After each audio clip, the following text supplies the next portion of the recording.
বিচার ব্যবস্থায় কোনো বিচার বা কোনো জাজমেন্ট যদি সরকারের বিপক্ষে যায়, সঙ্গে সঙ্গে মাননীয় মুখ্যমন্ত্রী এই ধরনের উক্তি অত্যন্ত দুর্ভাগ্যজনক এবং সেই উক্তির মাধ্যমে তিনি বোঝাতে চাইছেন যে বিচার রাজনৈতিক পক্ষপাত দুষ্ট হয়েছে। এই কথাটা বলা মানে তার পক্ষে আমাদের দেশে যে আইন কানুন আছে, যে আইনের শাসন আছে, তার প্রতি তার মানে সম্মান না দেখানোর সমান। সুতরাং এটা আইনের শাসন, সংবিধান, এই প্রতিটি জিনিসকেই তুচ্ছ তাচ্ছিল্য করার মতো একটা বক্তব্য।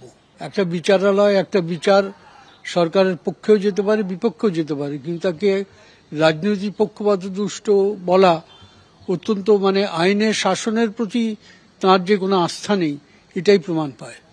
যে সরকারি পয়সায় চলেন ওনারা বোঝা উচিত কনসলিডেটেড ফান্ড অফ ইন্ডিয়ার থেকে বিচারপতিদের মাইনে হয়, সেটা ঠিক সরকারি পয়সায় চলা বলা চলে না।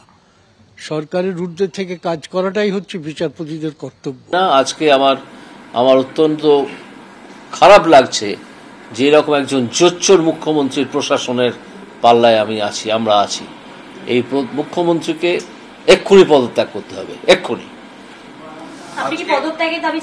অবশ্যই এই জোচ্চোর মিথ্যাচারী মুখ্যমন্ত্রী, যিনি জোচ্চুরিকে প্রশ্রয় দেন, যার সে তৎকালীন শিক্ষামন্ত্রী, যিনি এই দালালি করেছিলেন, তিনি জেলে।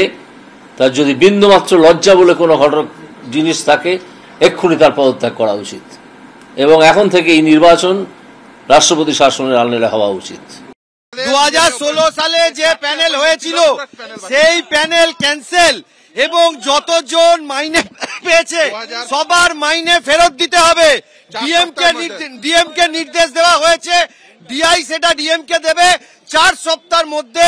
সমস্ত যারা মাইনে পেয়েছে এই প্যানেলে গ্রুপ সি, গ্রুপ ডি, 9, 10, 11, 12 সবার মাইনে ফেরত দিতে হবে।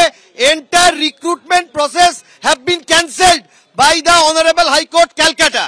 2004টে নিয়োগ প্রক্রিয়া, গ্রুপ সি, গ্রুপ ডি, 9, 10 এবং 11, 12 এই 4টে নিয়োগ প্রক্রিয়ায় মহামান্য বিচারপতি দেবাংশু বচর এবং মহামান্য বিচারপতি সাব্বার রশিদের বেঞ্চ সেটাকে ক্যান্সেল করেছে, নাল অ্যান্ড ভয়েড ডিক্লেয়ার করেছে এবং বলেছে যারা যারা স্যালারি পেয়েছে ইললিগাল অ্যাপয়েন্টমেন্টের ফলে তাদের প্রত্যেককে 4 সপ্তাহের মধ্যে সেই স্যালারি ফেরত দিতে হবে এবং 6 সপ্তাহের মধ্যে ডিএমদের নির্দেশ দিয়েছে সেই স্যালারি রিকভার করার জন্য এবং কনসার্ন ডিআইদের নির্দেশ দিয়েছে যে স্যালারি রিকভার হয়েছে কিনা সেটা দেখার জন্য। এবং এই মহামান্য বিচারপতি এই নির্দেশও দিয়েছেন, এই যে ওএমআর শিট যেটা এতদিন ধরে ওরা আর্গুমেন্ট করছিল যে 65B সার্টিফিকেটটা ভ্যালিড কি ভ্যালিড নয়, আজকে মহামান্য বিচারপতিদ্বয় এই নির্দেশ দিয়েছেন, হ্যাঁ 65B যে সার্টিফিকেট দেওয়া হয়েছে সেটা এভিডেন্স অ্যাক্টে অ্যাডমিসেবল। তাই ওএমআর শিট ম্যানিপুলেশনের ফলে যারা চাকরি পেয়েছেন, প্যানেল এক্সপায়ার হওয়ার পরে যারা চাকরি পেয়েছেন, র্যাঙ্ক জাম্প করে যারা চাকরি পেয়েছেন এবং সর্বোপরি যে যারা নন লিস্টেড ক্যান্ডিডেট চাকরি পেয়েছেন প্রত্যেকের চাকরি ক্যান্সেল। সুপারনিউমারি পোস্ট তৈরি করার জন্য ক্যাবিনেট যে ইললিগালিটির পয়েন্টটাকে কগনিজেন্স নিয়েছিল সেটাও আদালত কগনিজেন্স নিয়েছে।